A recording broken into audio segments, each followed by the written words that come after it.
champ, how are you doing everyone?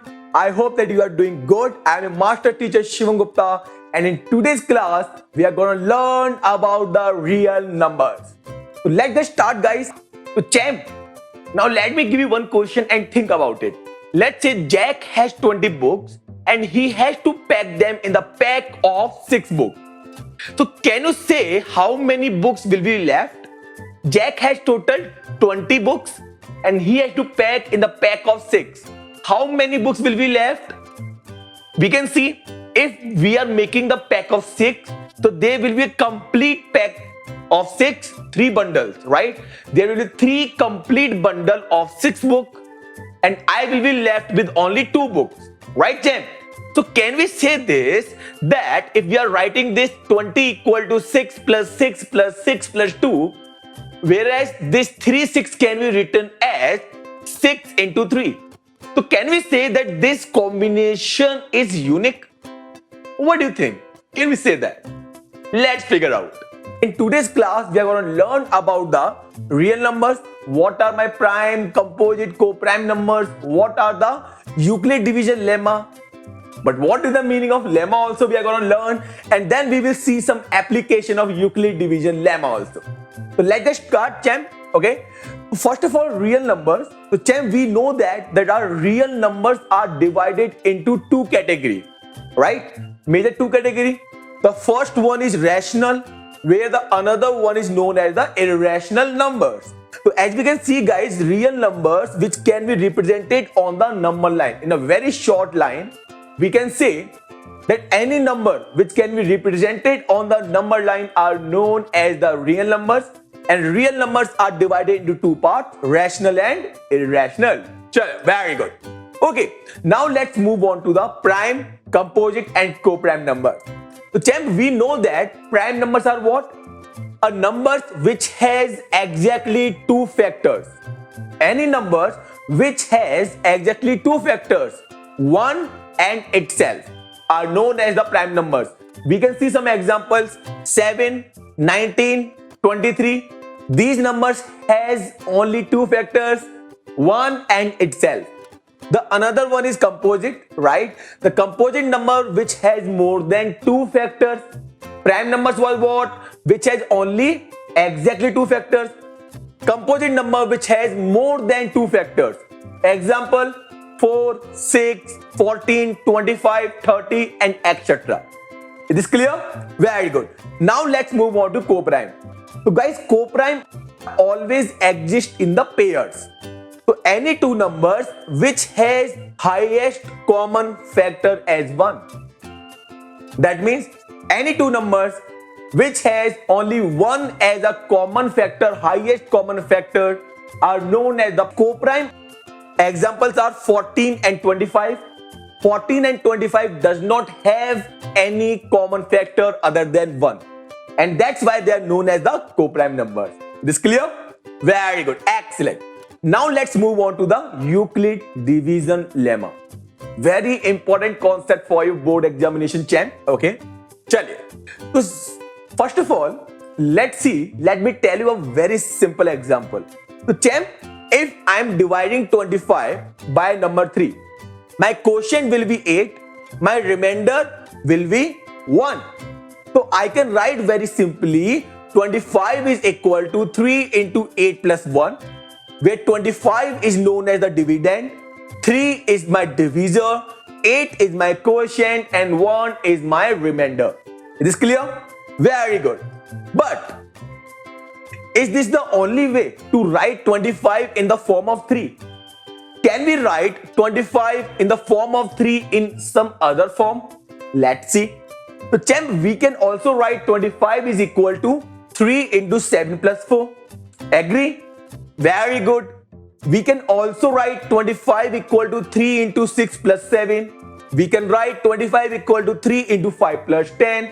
We can also write 25 equal to 3 into 4 plus 13. But which one of them is the exactly true definition? Right? All of them cannot be true. We can write these, but all of them are not representing Euclid division lemma. So champ, now see in all the examples, in all these forms. In the first one, my remainder 1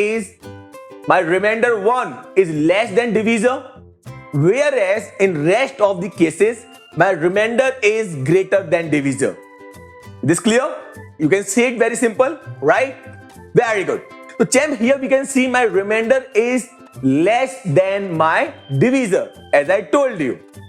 So champ, now in the cases where remainder is greater than divisor, those remainder will not be the true remainder. We know that from 6, 7, 8 class, from the division rule, that my remainder must be smaller than my divisor, which is only happening in the first case, not in rest of the cases. That's why in these cases, these are not my remainder. This clear? Excellent. Very good. Okay. So as I was saying, bache, right? There are multiple ways of writing a division statement, right, champ? But only one unique case in which remainder is less than divisor. There is only one unique case where my remainder will be lesser than my divisor. Okay? Chalo, very good.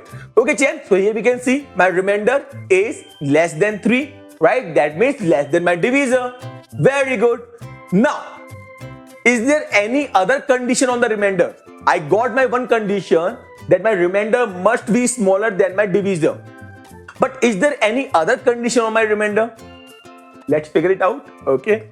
Okay. So champ, the other condition is my remainder must be greater than and equal to 0.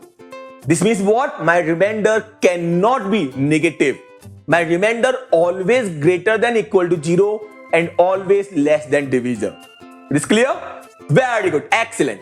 So we can see very easily for a pair of positive integers a and b, there exists a unit pair of non-negative number q and r such that we can write simply a equal to bq plus r, and we know the condition of the remainder also. Very good, champ. As I was saying, we can write a equal to bq plus r, right, champ?